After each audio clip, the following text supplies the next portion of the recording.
Magandang umaga po sa ating lahat. Ako po si Mocha Uson at nais ko lang pong ipakilala ang aking sarili. Ako po ay taga-Barangay 350. Dito na po sa Maynila, ako nagkaroon ng pagkakataon para po maimulat ang aking mga mata at mahubog ang aking pagkatao. Ako po ay nakapagtapos ng BS Medical Technology dyan po sa University of Santo Tomas. At dahil po ang aking ina ay isang doktora at ang aking ama ay isang dating judge, gusto rin nila na ako ay maging isang profesional. Kaya ipinagpatuloy ko po ang pag-aaral hanggang sa pagmemedisina o pagdodoktor. Ngunit sadyang iba po talaga ang ating kinahihiligan kung kaya tayo po ay nag-full-time na sa entertainment industry kung saan nabuo ko po ang grupong Mocha Girls. May nakakilala po ba sa Mocha Girls? Ayan. Ang Mocha Girls po ay nakapag-concert na sa buong bansa at sa iba't ibang sulok ng mundo hanggang sa ang grupo ng Mocha Girls ay nagawaran ng Best Female Sing and Dance Girl Group ng Pilipinas.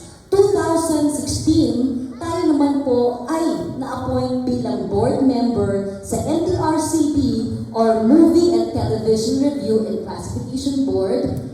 2017, tayo naman po ay naitalaga bilang Assistant Secretary ng Malacanang ng Presidential Communications Operations Office kung saan ang hinaing ng ating mga ordinaryong Pilipino ay ipinaabot po natin sa ating Pangulo. 2019, tayo rin po ay nanubihan bilang Deputy Administrator ng Overseas Workers Welfare Administration o OWA kung saan noong panahon ng pandemya, tayo po ay tumulong sa mahigit kumulang 2 milyong OFWs na mabigyan sila ng kabuhayan, ipagamot po ang mga may sakit at pag-aralin ang kanilang mga anak.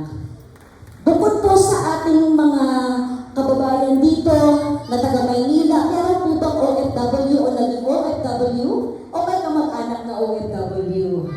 Ayun, meron po sa atin dito. Yun po, ay si ma'am. Naging OFW po kayo, mami? Saan po? So, ilang taon po kayo doon? 24 years. Pero ngayon, for good na po tayo dito. Pangalan po, Nay? Nanay Arsenia. Ayan po. Alam po ninyo, ang ating tulong na nagawa sa nasyonal na gobyerno ay dadalhin po natin dito sa ating distrito, sa Distrito 3. Si Mocha Uson po ay naging entertainer, naging public servant, pero higit sa lahat, si Mocha Uson po ay isang makananay. Siya nga po pala, natikman niyo na ba yung koki ni Mocha? Sino nakatikim na lang koki ni Mocha?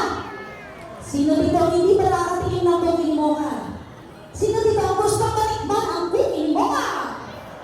Ayan, dahil hindi kayo lahat nakatikim, okay lang ba, puntahan ko lang kayo sa inyong mga barangay at doon dalhin ang koki ko. Pero alam niyo ba, may kwento ang cookie na yan. 10 years ago, 2014, naisipan ko pong gumawa ng sarili kong produkto. Naisipan kong gumawa ng cookie na masustansya. Meron ba yun? Cookie, dahil kasi mahilig po ako sa matamis. Sino mahilig sa matamis? Ayan, kaya tayo ay may mataas na blood sugar. Pero alam ko ba, tatay, ang cookie na ito ay hindi nakakataas ng sugar. Ang cookie na yan, ang cookie ni Mocha ay pampasexy. Sino gusto maging sexy? Ayan na, darating na ang cookie ko sa bahay nyo. 2014, 2014, naghanap po ako ng katuwang na gagawa ng cookie ni Mocha. Dahil maraming gustong magpa-sexy, ang dami kong order. Gumanda ang negosyo. Kaya sabi ko, kailangan ko na ng kasama. Doon ko nakilala si Nanay Lourdes, na isang magaling na baker. Ano po ba ang Tagalog ng baker? Panadera. Magtinapay. Ano pa po?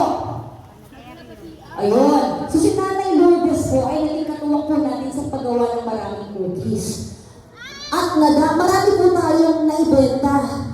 Nalaman din po natin si Nanay Lourdes pala ay may iniindang malubhang sakit. Siya po ay may breast cancer. Kaya po noong nalaman ko yun, sabi ko, lahat ng pinagbentahan ng cookie ko ay gagamitin natin pangdagdag sa pagpapagamot ni Nanay Lourdes. Kaya po ang cookie ni Mocha na dating negosyo ay pagbabasiya. Tulungan po yung mga nanay, mga kababaihan na may breast cancer. Bakit po natin tinulungan si Nanay Lourdes? Yan po ang kwento ng Cooking Mocha. Tulungan natin si Nanay Lourdes dahil ang mismong nanay ko po ay tinamaan ng breast cancer.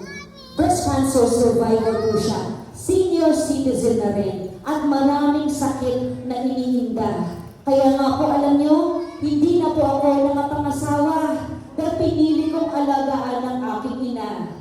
Dahil naniniwala po ako kay Yorme Isko Moreno, na alam niyo ba, kung gusto po natin guminhawa ang ating bayan, dapat alagaan ang ating mga magulang. Tama ba ba?